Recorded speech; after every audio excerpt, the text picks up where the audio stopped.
നമസ്കാരം പ്രവാസി മലയാളിയിലേക്ക് സ്വാഗതം. പ്രവാസി വാർത്തകൾ ഒറ്റനോട്ടത്തിൽ. കോവിഡ് രോഗവ്യാപനത്തിൽ കുറവ്. 299 പേർക്കാണ് ശനിയാഴ്ച COVID-19 സ്ഥിരീകരിച്ചത്. ഇതിൽ 231 പേർ സ്വദേശികളും 59 പേർ പ്രവാസികളുമാണ്. ഇതോടെ മൊത്തം കോവിഡ് രോഗികളുടെ എണ്ണം 81,357. 7 പേർ കൂടി മരണപ്പെട്ടതോടെ മരണസംഖ്യ 509. 1,218 പേർക്ക് കൂടി അസുഖം ഭേദമായിരിക്കുന്നു. ഇതോടെ മൊത്തം രോഗമുക്തരായവരുടെ എണ്ണം 73,481. 44 പേരെ കൂടി ആശുപത്രിയിൽ പ്രവേശിപ്പിച്ചു. ഇതോടെ ആശുപത്രിയിൽ ചികിത്സയിലായവരുടെ എണ്ണം 494. ഇതിൽ 173 പേർ തീവ്രപരിചരണ വിഭാഗത്തിൽ. വെള്ളിയാഴ്ച ഖത്തറിൽ 291 പേർക്ക് കൂടി കോവിഡ് രോഗം സ്ഥിരീകരിച്ചു. 311 പേർക്ക് രോഗമുക്തി നേടി. ആകെ 5,13,930 പേരാണ് ഇതുവരെ പരിശോധിച്ചത്. 1,12,383 പേർക്കാണ് ഇതുവരെ വൈറസ് ബാധ സ്ഥിരീകരിച്ചത്. രോഗഭേദമായവരും മരിച്ചവരും ഉൾപ്പെടെയാണിത്. ഇന്നലെ 2,930 പേർക്കാണ് പരിശോധന നടത്തിയത്. കുവൈറ്റിൽ 682 പേർക്ക് കൂടി COVID-19 സ്ഥിരീകരിച്ചു. ഇതുവരെ 70,727 പേർക്കാണ് വൈറസ് ബാധിച്ചത്. വെള്ളിയാഴ്ച 704 പേർ ഉൾപ്പെടെ 62,330 പേർ രോഗമുക്തി നേടി. രാജ്യത്ത് കഴിഞ്ഞ 24 മണിക്കൂറിനിടെ 2 പേർ കൂടി മരിച്ചതോടെ രാജ്യത്ത് കോവിഡ് മരണം 471 ആയിരിക്കുന്നു. ബാക്കി 7,926 പേർ ചികിത്സയിലാണ്. 124 പേർ തീവ്രപരിചരണ വിഭാഗത്തിലാണ്. 4,086 പേർക്കാണ് പുതുതായി കോവിഡ് പരിശോധന നടത്തിയത്. 461 കുവൈറ്റികളും 221 വിദേശികൾക്കുമാണ് പുതുതായി വൈറസ് ബാധിച്ചത്.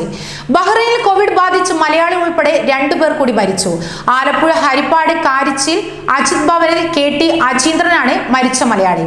11 വർഷമായി ബഹ്റൈനിൽ പ്രവാസിയായ ഇദ്ദേഹം കമ്പനിയിൽ ക്ലീനിംഗ് വിഭാഗത്തിൽ ജോലി ചെയ്യുകയാണ്. ഭാര്യ ഗിരിജ, മക്കൾ അജിത്, അരുൺ. ഇതോടെ ബഹ്റൈനിൽ കോവിഡ് ബാധിച്ച് മരിച്ച മലയാളികളുടെ എണ്ണം 8 ആയിരിക്കുന്നു. 84 വയസ്സുള്ള സ്വദേശിയാണ് മരിച്ച മറ്റൊരാൾ. ഇതോടെ രാജ്യത്ത് കോവിഡ് ബാധിച്ച് മരിച്ചവരുടെ എണ്ണം 158. പുതുതായി 375 പേർക്ക് കൂടി രോഗം സ്ഥിരീകരിച്ചു. ഇവരിൽ 138 പേർ പ്രവാസികളാണ്. 237 പേർക്ക് സമ്പർക്കത്തിലൂടെയാണ് രോഗം പകർന്നത്. നിലവിൽ 2,788 പേരാണ് ചികിത്സയിൽ കഴിയുന്നത്. 369 പേർ സുഖം പ്രാപിച്ചതായും ആരോഗ്യ മന്ത്രാലയം അറിയിച്ചു. ഇതോടെ രാജ്യത്ത് രോഗമുക്തി നേടിയവരുടെ എണ്ണം 39,945 ആയി ഉയർന്നിരിക്കുന്നു. തലസ്ഥാന നഗരിയിലെ അൽ നഹ്യാൻ ക്യാമ്പ് ഏരിയയിലെ ബഹുനില കെട്ടിടത്തിൽ വെള്ളിയാഴ്ച രാത്രി 8:30 അഗ്നിബാധ തക്ക സമയത്തെ ഇടപെടൽ മൂലം അഗ്നിശമന സേനയ്ക്ക് പൂർണ്ണമായി നിയന്ത്രിക്കാനായതായി അബുദാബി സിവിൽ ഡിഫൻസ് വാർത്താക്കുറിപ്പിൽ അറിയിച്ചു. അഗ്നിബാധയെ തുടർന്ന് ശ്വാസമുട്ടൽ അനുഭവപ്പെട്ട ഒട്ടേറെ കേസുകൾ റിപ്പോർട്ട് ചെയ്യുകയും പരിക്കേറ്റവരെ ഉടൻ ആശുപത്രിയിൽ പ്രവേശിപ്പിക്കുകയും ചെയ്തതായി സിവിൽ ഡിഫൻസ് വെളിപ്പെടുത്തി. സൗദി അറേബ്യയുടെ പ്രതിരോധ സഹമന്ത്രി പ്രൊഫസർ മുഹമ്മദ് ബിൻ അബ്ദുള്ള അന്തരിച്ചു. ചികിത്സയിൽ കഴിയുന്നതിനിടെയാണ് അന്ത്യമെന്ന് പ്രതിരോധ മന്ത്രാലയം പുറത്തിറക്കിയ പ്രസ്താവനയിൽ പറയുന്നു. മന്ത്രിയുടെ വിയോഗത്തിൽ മന്ത്രാലയം അനുശോചിച്ചു. എയ്റോ സയൻസിൽ ബ്ലാച്ചർ ബിരുദവും മിലിറ്ററി സയൻസിൽ മാസ്റ്റർ ബിരുദവും നേടിയിട്ടുണ്ട്. നേരത്തെ റോയൽ സൗദി എയർഫോഴ്സിൽ ഉന്നത പദവിയിൽ വഹിച്ചിരുന്നു. മികച്ച സേവനത്തിന് നിരവധി മെഡലുകളും നേടിയിട്ടുണ്ട്. ദുരിതാശ്വാസ വസ്തുക്കളുമായി മിലിറ്ററി വിമാനങ്ങൾ ബൈറൂത്തിൽ എത്തിയതായി പ്രതിരോധ മന്ത്രാലയം അറിയിച്ചു. ഭരണാധികാരി സുൽത്താൻ ഹൈതമിന്റെ നിർദ്ദേശപ്രകാരമാണ് ഒമാൻ ആദ്യഘട്ട ദുരിതാശ്വാസ വസ്തുക്കൾ എത്തിച്ചത്. മസ്കറ്റിൽ നിന്ന് വെള്ളിയാഴ്ച രാവിലെ പുറപ്പെട്ട എയർഫോഴ്സ് വിമാനത്തിൽ 22 ടണ്ണിന്റെ മരുന്നുകളും മെഡിക്കൽ ഉൽപ്പന്നങ്ങളും മറ്റ് ആവശ്യ വസ്തുക്കളുമാണ് ഉണ്ടായിരുന്നത്. ഗതാഗതം സംബന്ധിച്ച് ഇടപാടുകൾക്കായി കുവൈറ്റ് ആഭ്യന്തര മന്ത്രാലയം മൊബൈൽ ഫോൺ ആപ്ലിക്കേഷൻ പുറത്തിറക്കി. ഗതാഗത നിയമലംഘനങ്ങൾ സംഭവിച്ചാലുള്ള പിഴ സംബന്ധിച്ച വിവരങ്ങൾ ആപ്പിൽ അറിയാം. ഏത് തരം നിയമലംഘനം എപ്പോൾ സംഭവിച്ചെന്ന് വ്യക്തമായി അറിയാൻ സാധിക്കും. നിയമലംഘനത്തിന്റെ പിഴ ഓൺലൈനായി അടയ്ക്കാനും സംവിധാനമുണ്ട്.